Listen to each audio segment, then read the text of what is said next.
Study IQ IAS, अब तैयारी हुई अफोर्डेबल। यूएस ने चाइना को घेरना चालू कर दिया है। जी हाँ, लेटेस्ट रिपोर्ट्स की बात माने तो यूएस ने F-35 और F-22 रैप्टर प्लेन से चाइना को इनसर्कल करना चालू कर दिया। अब क्या करेंगे शी जिनपिंग? तो आइए इस वीडियो में बात करते हैं। मैं हूं आपका दोस्त और educator Deepanshu Singh and welcome to study IQ। आज हम इस मुद्दे पे बात करने वाले हैं जहां पे ये न्यूज निकल के आ रही है कि यूएस ने अपनी बहुत सारी फ्लीट्स को डिप्लॉय कर दिया है इंडो पैसिफिक में, और वो प्लान कर रहे हैं कि चाइना के जो बढ़ता हुआ उपद्रव है उसको कंट्रोल कैसे किया जाए। तो उसके लिए F-22 और F-33 रैप्टर्स की पूरी फ्लीट को डिप्लॉय कर दिया गया है पूरे साउथ एशिया रीजन में। कैसे मैप में देखेंगे, समझने की कोशिश करेंगे, और चाइना और शी जिनपिंग इसके बदले में क्या करने वाले हैं, क्या उनका रिस्पॉन्स होने वाला है, उसको भी बात करेंगे उसके बारे में। और क्या इंडिया को इससे कंसर्न हो सकता है, कैसे, आइए देखते हैं इस वीडियो में।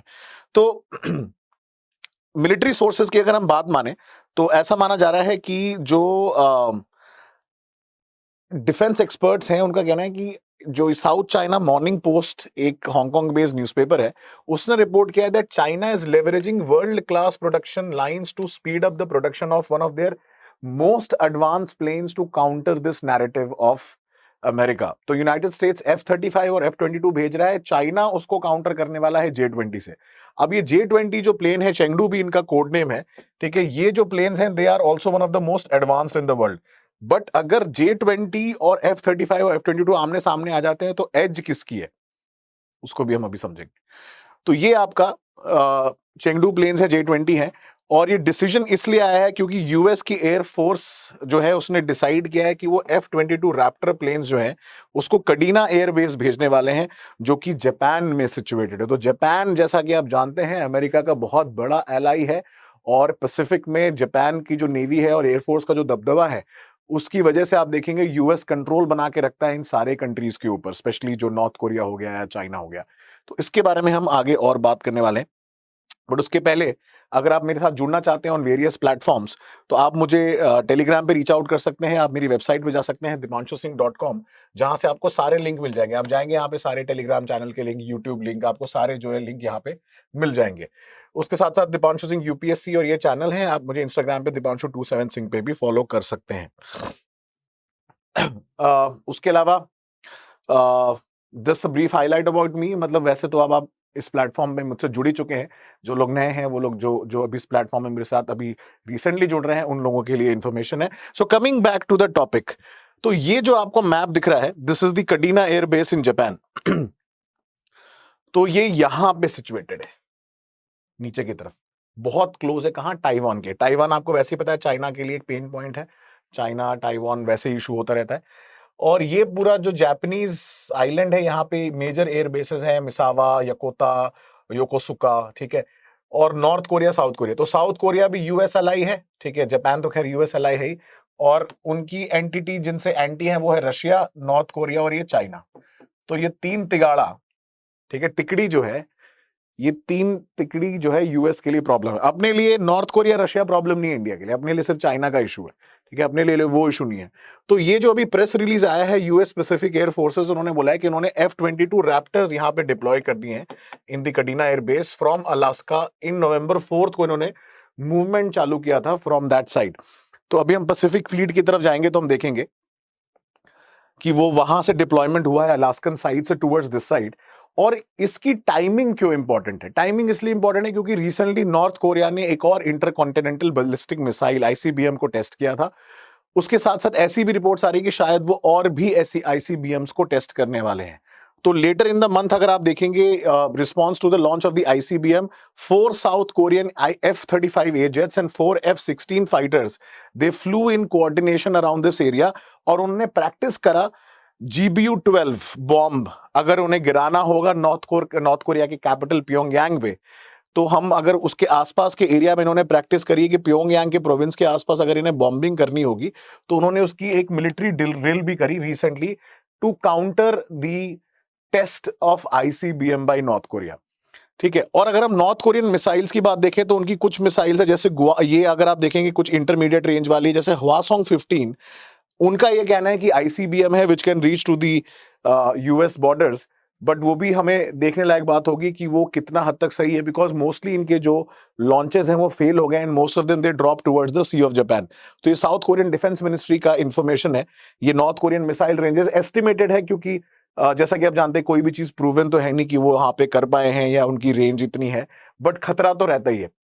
Now coming back to the original issue कि यूएस के जो एलाइज हैं वो इसको किस तरीके से देख रहे हैं, और स्पेशली इस रीजन में, क्योंकि चाइना जो उपद्रव मचाता है उससे सभी लोग परेशान है। तो जापान एक यूएस एलाई है, साउथ कोरिया एलाई है, नॉर्थ कोरिया एनिमी स्टेट है उनके लिए, Russia is an enemy state, Philippines US ally है, अभी रिसेंटली रिलेशन अच्छे नहीं चल रहे थे, थाईलैंड इनका बहुत इंपॉर्टेंट एलाई है, ऑस्ट्रेलिया तो खैर हमारा क्वाड का ही पार्टनर है तो आप जानते हैं।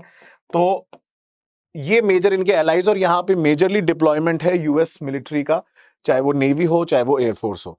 एंड सिंगापुर की भी अगर हम बात करें तो even Singapore is an ally जो F-35 लाइटनिंग 2 फाइटर जेट को ऑपरेट करता है in the region. And Singapore के साथ इंडिया के रिलेशंस भी अच्छे हैं। अभी रिसेंटली आपको पता है हमने चांगी बेस लिया है, वहां पे चांगी जो बेस है that is giving a strategic edge and depth to Indian operations in this area. उसके साथ साथ थाईलैंड जो है वो भी F-35 प्लेन्स ऑपरेट करता है। एंड अगर आप देखेंगे इन्होंने परचेज करने की बात करी है, बस अमेरिका से फाइनलाइज करने की बात बस रह गई है, वो ऑलमोस्ट विल गो थ्रू। सो अगर आप देखेंगे पूरे एरिया में यूएस ने अपना जाल फैला के रखा हुआ है चाइना को पूरी तरीके से काउंटर करने के लिए। और अगर हम थोड़ा और मैप को डीपली स्टडी करें कि यहां पे क्या सिचुएशंस हैं, तो if we go in a little depth. Now these are the important military bases of US. तो अलास्का से जो प्लेन्स हैं वो जापान के कडीना एयरबेस लेके आए गए हैं ताकि ये पूरे एरिया पे उनका इन्फ्लुएंस रहे। Guam is an important base, हवाई तो इन्हीं का ही है। यूएस मिलिट्री प्रेजेंस फिलीपींस में है, थाईलैंड में है, सिंगापुर में है, ऑस्ट्रेलिया में है। तो पूरा पैसिफिक तो उन्होंने कैप्चर कर रखा है। आ जाते हैं इंडियन ओशन रीजन पे। इंडियन ओशन रीजन पे चाबहार में इंडिया है, ठीक है, यहाँ पे चाइना है क्योंकि हम्बनतोता पोर्ट है श्रीलंका में, ठीक है, यहाँ पे सबांग पोर्ट है इंडोनेशिया में जो इंडिया के पास है, चांगी जो है वो इंडिया के पास है। तो यहाँ पे पूरा इंडिया ने दबदबा बचा रखा है। नीचे यहीं पे आप देखेंगे डिएगो गार्सिया जो है इंडियन ओशन टेरिटरी में, ये भी इन्हीं का बेस है। तो बेसिकली हर जगह से आप देखेंगे चाइना को घेर लिया गया है, ठीक है। यहां से जापान और यूएस और सारे एलाइज ने, और इधर से इंडिया एंड यूएस एलाइज ने, क्वाड ने इनको चारों तरफ से घेर लिया है, India, Australia, US and Japan. तो चाइना के पास ज्यादा ऑप्शन रह नहीं जाते, तो चाइना भी अब अपना पावर दिखाएगा। तो वो पावर कैसे दिखाना चाह रहा है? वो पावर दिखा रहा है by increasing the production of its most advanced fighter aircraft that is J-20 Chengdu. और इन्होंने इसके 200 से ज्यादा जो है अभी कैपेसिटी बिल्डिंग के लिए इन्होंने क्या किया है कि 200 से ज्यादा उसकी क्वांटिटी बढ़ा दी है प्रोडक्शन की। In fact what they have also done is कि to counter F-22 and F-35 they have started working on an advanced version of J-20 planes. और अब क्या इस चीज को लेके इंडिया के लिए कंसर्न होने वाली बात है, उस पर भी हम बात करेंगे। और अगर हम कंपैरिजन कर लेते हैं, ठीक है, let's compare the fire power of America and China and Russian Sukhoi. So based on earlier estimate, जैसा मैंने बताया 200 बनाने थे इनको, ठीक है। और अगर आप देखेंगे लॉकहीड मार्टिन जो उन्होंने सिर्फ 186 F-22 रैप्टर्स दिए हैं अमेरिका को, और वो भी आप देखेंगे अपडेट नहीं कर रहे हैं। बट अगर हम कुछ रिपोर्ट्स की बात को सच माने तो US has far lesser number of these F-22 raptors plane जो लॉकहीड मार्टिन इनके लिए बनाता है, एंड इसको भी ये लोग रिप्लेस करने की बात कर रहे हैं बाय द नेक्स्ट जनरेशन। तो सुखोई Su-57 ऑफ रशिया जो है इसकी मैक्सिमम स्पीड मार्क 2 है, लॉकहीड मार्टिन F-22 की मार्क 2 है, लॉकहीड मार्टिन पुराना वाला 1.6 है, बट चेंगडू J-20 इज 1.7। सो अभी भी अगर आप देखेंगे F-22 raptor and Sukhoi 57 get an edge in the speed, ठीक है। थोड़ा पुराना है अगर आप देखेंगे Lockheed Martin comparatively, Sukhoi 57 is much much more advanced. But Russia China की ना कोई लड़ाई नहीं है, लड़ाई है यूएस रशिया की और यूएस चाइना की, और इंडिया का रशिया से कोई पंगा नहीं है। So in future if India plans to buy Su-57 then it is good for us. But अभी क्योंकि हमने रिसेंटली ही प्लेन्स परचेज किए हैं तो अभी हम तो नहीं जाने वाले। बट चाइनीज इंजीनियर्स की हम बात माने तो ये लोग एक एडवांस वर्जन पे काम कर रहे हैं, दैट इज WS-15, एक हाई थ्रस्ट इंजन है जो ये J-20 में लगाएंगे। बट प्रोजेक्ट थोड़ा क्या हो गया, बिहाइंड द शेड्यूल चल रहा है, और उसकी प्रोडक्शन भी ये लोग प्लान कर रहे हैं कि शायद बहुत जल्दी स्टार्ट करेंगे, but they need to adept certain modification and solution इनको लगाने। But China has not shied away from projecting J-20 as their main fire power, ठीक है, cornerstone of their air force उन्होंने दिखाया है कि उनका वॉरफेयर का ये मेन प्लेन रहेगा। In fact People's Republic of China ने J-20 डिप्लॉय किया था first time in live fire military drill surrounding Taiwan जब ये ताइवान के साथ टेंशन अभी बढ़ रहे थे तो उन्होंने उसको J20 को ही भेजा था, एक मैसेज और सिग्नल भेजने के लिए अमेरिका और उसके एलाइज को। तो मतलब China is not sharing away from showing it's fire power. Now the question comes is, should India be concern? क्या हमें इसको लेके चिंताजनक विषय है या हमारे लिए चिंता का विषय है? कह सकते हैं yes और no में, मतलब दोनों ही आंसर है इसके, yes और no। The answer somewhere lies around maybe. Reason उसका ये है कि हमने, जैसा कि आप जानते हैं, रिसेंटली राफेल जेट्स लिए हैं जो कि ऑलरेडी टेस्ट हो चुका है डिफरेंट कॉम्बैट पोजीशंस में और डिफरेंट कॉम्बैट सिचुएशंस में। बट चेंगडू अभी भी अगर आप देखेंगे 5th जनरेशन एयरक्राफ्ट है और ये अभी तक टेस्ट नहीं हुआ है, ठीक है। Compare to 4.5 generation Rafale, the J20 have no actual combat experience. तो रियल सिचुएशन में, सिनेरियो में ये कैसा काम करेगा हमें नहीं पता। ये ऑलरेडी टेस्टेड है। ये सबसे बड़ा एक फैक्टर था जब इंडिया और भी एयरक्राफ्ट्स को एक्सप्लोर कर रहा था कि हमें राफेल लेना चाहिए, कोई और लेना चाहिए। वैसे Rafale is lesser advance than J20 क्योंकि 5th जनरेशन फाइटर एयरक्राफ्ट नहीं है। 5th जनरेशन पे इंडिया ऑलरेडी खुद के प्लेन को बनाने के लिए काम कर रहा है।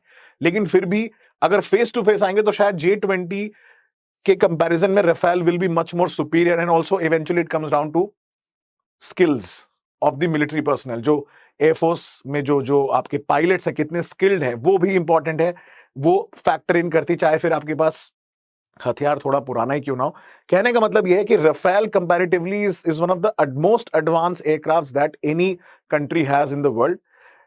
और J20 के कंपैरिजन में सिर्फ आप पेपर पे कह सकते हो कि शायद वो नया है, लेकिन स्किल्स के मामले में या रियल कॉम्बैट सिनेरियो में शायद वो स्टैंड ना करे। एक ही चिंता का सिर्फ विषय हमारे लिए है कि J20 जो पाकिस्तान के पास प्लेन चाइना ने दिया था, अब ये प्लान कर रहे हैं कि J20 भी स्टेल्थ एयरक्राफ्ट पाकिस्तान को देने वाले हैं, सिर्फ वो ही है।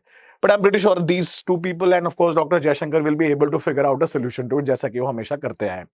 तो ये था आज का video, quick video explaining the entire situation. I hope you enjoyed it and if you want to join my sociology course you can use the code deep और deep live which is starting from 12th of December। 19 से course चालू हो रहा है, 12th को orientation है। उसके साथ साथ जो लर्निंग डे सेल चल रही है उसका आज लास्ट डे है। आज ही आप कोड डीप लाइव यूज करके इसमें बैच में डिस्काउंट पा सकते हैं। आज सुबह क्लास थी, सुबह 8 बजे हमने डिस्कस किया about the UPSC preparation strategy. Tomorrow will be starting with geography. So 1-to-1 mentorship, live classes with daily answer writing practice which is checked and given feedback every day by experts and साथ साथ prelims test series and current affairs modules update होता है इस live class में। तो मैं मिलूंगा अगले वीडियो में दोस्तों। Till next time do subscribe to the entire playlist जो है इस सीरीज की हम देखेंगे। आप जाएंगे चैनल पे, एक ज्योग्राफी एंड जियोपॉलिटिक्स करके सीरीज है, पूरी प्लेलिस्ट बनी हुई है, उसको सब्सक्राइब करें, उसको लाइक करें और शेयर करें। मैं मिलूंगा नेक्स्ट वीडियो में। टिल नेक्स्ट टाइम दोस्तों, जय हिंद। स्टडी IQ IAS, अब तैयारी हुई अफोर्डेबल।